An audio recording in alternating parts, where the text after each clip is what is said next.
जी गुरुजी, एक प्रश्न है, बहुत संकोच के साथ पूछ रहे हैं। आप कभी-कभी मंच से एक भजन गा देते हैं, ईश्वर अल्लाह तेरो नाम।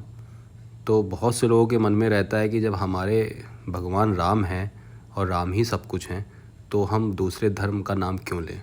नहीं, बात सही है, लेकिन थोड़ा-सा संकीर्णता से अगर बाहर आया जाए, तो हमारे शास्त्रों का नियम है कि सर्वम खलविदम ब्रह्म, ये सब परमात्मा ही परमात्मा है। और जब सब परमात्मा ही है, तो किसी के साथ परहेज की भावना नहीं होनी चाहिए। हालांकि क्या मतलब हमारा उनसे है, वो दूसरे नाम के भगवान है, दूसरे धर्म के भगवान है, लेकिन हालांकि नाम सब उन्हीं का है।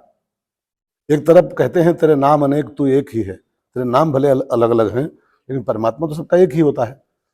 जैसे मुसलमानों के यहाँ सृष्टि का आरंभ माना गया है आदम से, कि सृष्टि का आरंभ आदम से हुआ था, और हमारे यहाँ माना गया कि सृष्टि का आरंभ मनु से हुआ है।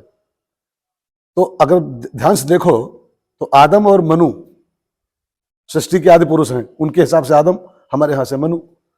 तो चूंकि हिंदी में हमको मनुष्य कहा गया है, तो हम मनुष्य उत्पन्न हुए हैं, और उर्दू में आदमी कहा गया है मनुष्य को, तो आदम से पैदा हुए। अब खाली भाषांतर ही तो है। तो मेरी समझ से कि हम लोगों को संकीर्णता से बाहर आकर के, हालांकि हमारा मतलब कोई उससे नहीं है, क्या हमारा लेन देन, हमारे कोई कमी थोड़ा हो देवताओं की, लेकिन फिर भी अगर कहीं कुछ हो रहा है, कहीं कुछ निकल जा रहा है जिभ्या से, तो उसको लेके इतना संकीर्णित दिमाग नहीं रखना चाहिए। गांधी बापू जिंदगी भर गाए थे ईश्वर अल्लाह तेरो नाम, सबको सन्मत दे भगवान। अब उनको हम राष्ट्रपिता कहते हैं, और जिंदगी भर एक ही धुन गाते थे, ईश्वर अल्लाह तेरो नाम। तो हम सब इस संकीर्ण विचारधारा से ऊपर उठे। सारे परमात्मा के नाम भले अलग अलग हो, परमात्मा सबका एक ही होता है, जिसने सूरज चांद बनाया। अब कोई कहे कि सूरज मुसलमानों का अलग है, हिंदुओं का अलग है, चंद्रमा उनका अलग है, हमारा अलग, तो हो सकता है क्या ये? पृथ्वी उनकी अलग, हमारी अलग, ये हो सकता है। देश भले अलग हो सकते हैं, धरती तो सबकी एक है।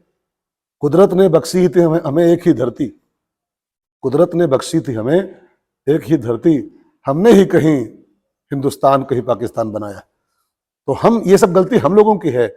परमात्मा के यहाँ से कोई भेद नहीं, परमात्मा सबका एक ही है, सबका मालिक एक है। तो अगर हमको मतलब नहीं बोलने कोई है, लेकिन अगर कहीं जिभ्या से कुछ निकल जा रहा है, तो उसको लेकर इतनी संकीर्णता नहीं होनी चाहिए। वसुधैव कुटुंबकम की भावना हमारे धर्म की है। तो सबको एक मान करके, पूरे संसार को परिवार मान के हम लोग अपना जीवन जिए, इसी में हम सबकी भलाई है।